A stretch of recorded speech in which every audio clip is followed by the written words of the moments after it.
میری جان مدینہ، دل کا چین مدینہ۔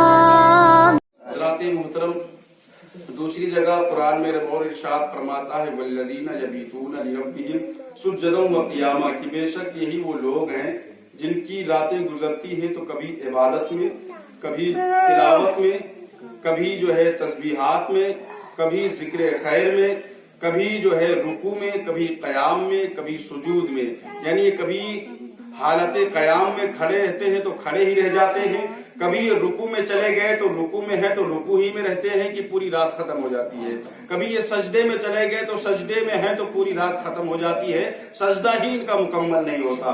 تو ان کے بارے میں رب نے ارشاد فرمایا والذین یبیتون لربہم سجدا وقیاما، کہ بے شک یہی وہ لوگ ہیں کہ جن کے لیے جو ہے جن کی راتیں گزرتی ہیں تو کبھی عبادت میں، کبھی تلاوت میں، کبھی ذکر خیر میں، اور کبھی رکوع میں، کبھی قیام میں، کبھی سجود میں گزر جایا کرتی ہیں۔ تو پتہ یہ چلا کہ اللہ والے جو ہوا کرتے ہیں اور جنہوں نے ایسا شرف اور مقام عطا جو ہے پایا ہے، وہ اللہ کی بارگاہ میں اپنی زندگی کو شرف کر دیا، اپنی زندگی کو فنا کر دیا، تب رب نے انہیں ایسی زندگی عطا کی ہے کہ اب قیامت تک کے لیے وہ زندہ ہیں، قیامت تک کے لیے وہ زندہ ہے۔ میرے اعلیٰ حضرت سیدی اعلیٰ حضرت امام احمد رضا خان فاضل بریلوی علیہ رحمت الرضوان فرماتے ہیں کہ تو زندہ ہے واللہ، تو زندہ ہے واللہ، تو زندہ ہے واللہ، تو زندہ ہے واللہ، میرے چشم عالم سے چھپ جانے والے، میرے چشم عالم سے چھپ جانے والے۔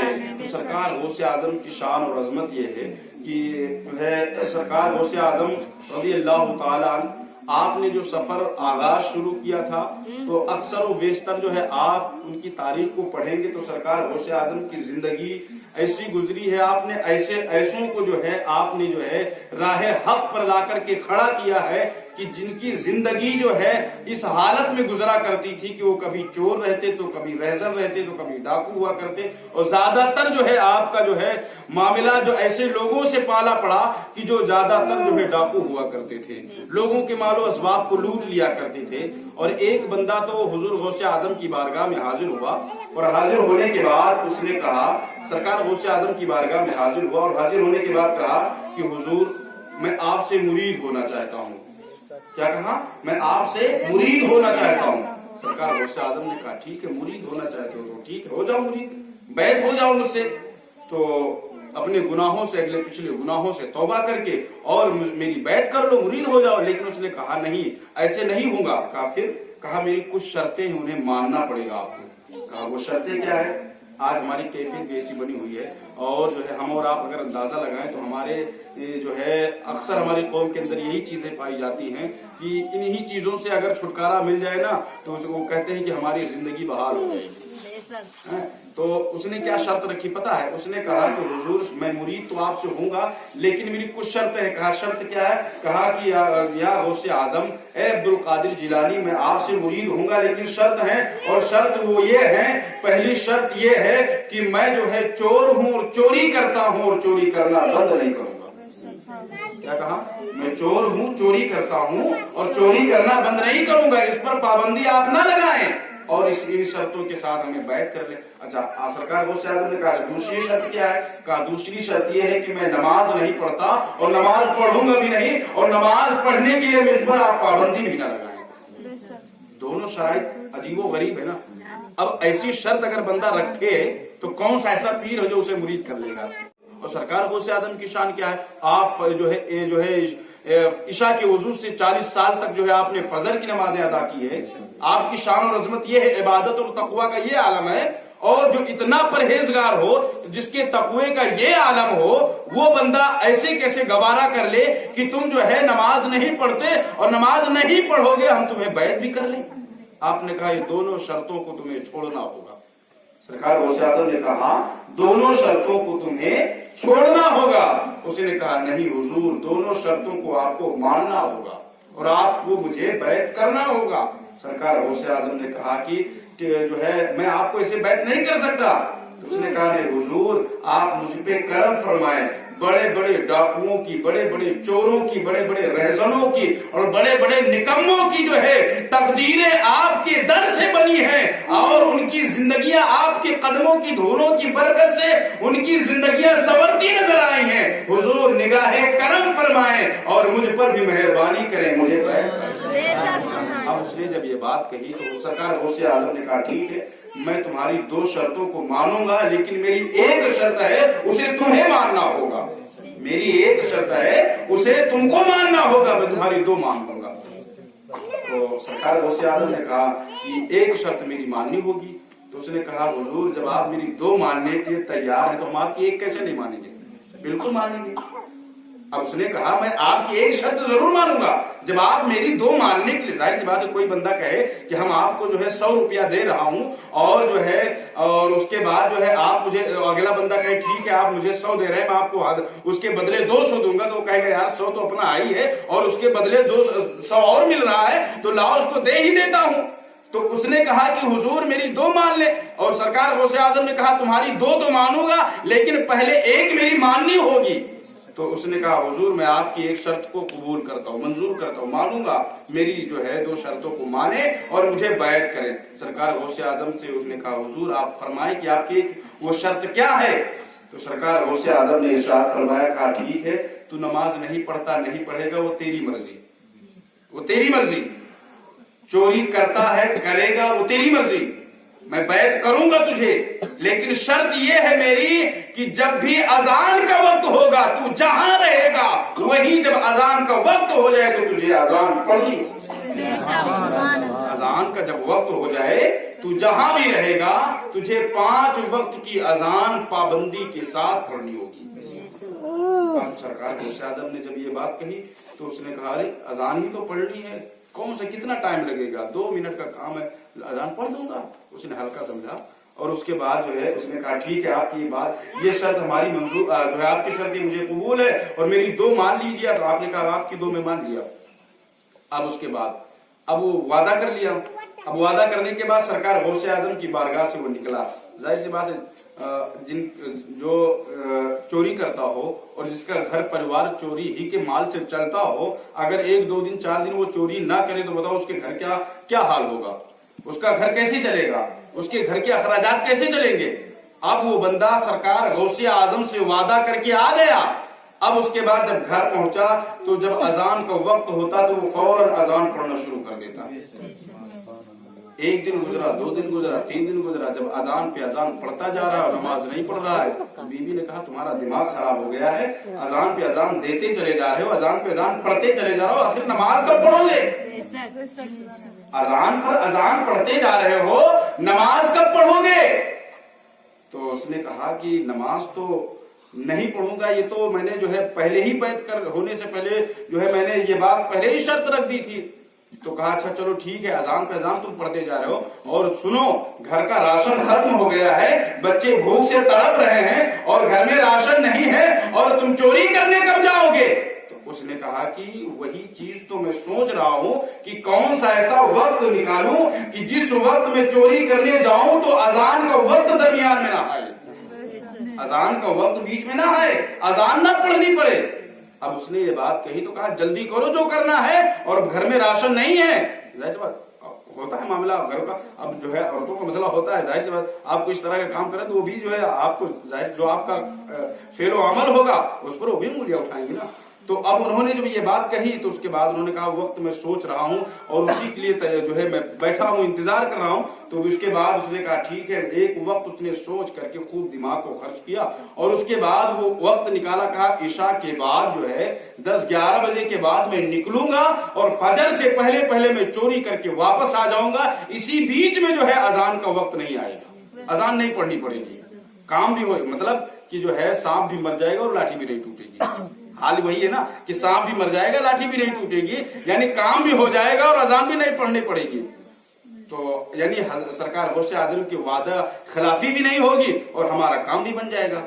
اب اس نے یہ تدبیر سوچا اور سوچنے کے بعد اب یہ بندہ وہاں سے نکلا, رات کی تاریکی میں نکلا. عشاء کے بعد رات کی تاریکی میں نکلتا ہے اور نکلنے کے بعد بغداد شریف کے اندر جو سب سے زیادہ امیر خاندان تھا, امیر گھر تھا, اسی گھر میں جا کر اسی رات کو اس نے ڈاکہ ڈال دیا. یعنی دیوار کو فلانگ کر کے گھر کے اندر گیا اور جہاں پر خزانہ جہاں پر مال تھا وہاں گیا اور جانے کے بعد بوریوں میں بھرنا شروع کر دیا